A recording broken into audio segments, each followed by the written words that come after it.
అబ్బే ఫ్రెండ్స్, అయితే యాక్టివా బండిది బెండ్ ఎక్సెల్ అన్నమాట. ఇది ఈ బెండ్ ఎక్సెల్ అనేది ఎలా వర్క్ చేస్తుంది అంటే, మనం సెల్ఫ్ స్టార్ట్ చేసినప్పుడు ఇలా ముందుకు వచ్చి మన బండిలో ఇంజన్ తిప్పి మళ్ళీ వెనక్కి వెళ్ళిపోతుంది అనమాట. ఇక్కడ ఉంటుంది ఇది.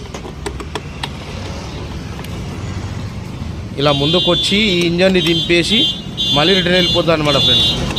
ఈ బండికి అయితే ఇది పోయింది బెండ్ ఎక్సెల్, కొత్త తెప్పించాను. చూడండి, ఇది పాతది అనమాట. ఇది ఇలా స్ట్రక్ అయిపోయింది.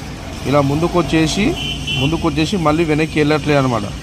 ఇది ప్రాబ్లం. ఇది ఎందుకు వచ్చిందంటే, ఈ ప్రాబ్లము బండికి స్టార్టింగ్ ట్రబుల్ వచ్చినప్పుడు కస్టమర్ అనేది బాగా సెల్ఫ్ కొట్టగానే ప్రాబ్లం అయితే సాల్వ్ అయిపోదు కదా. బాగా అట్లా సెల్ఫ్ కొట్టిండు, దానివల్ల ఈ బెండ్ ఎక్సెల్ అని పోయింది ఫ్రెండ్స్. ఇదైతే 1200.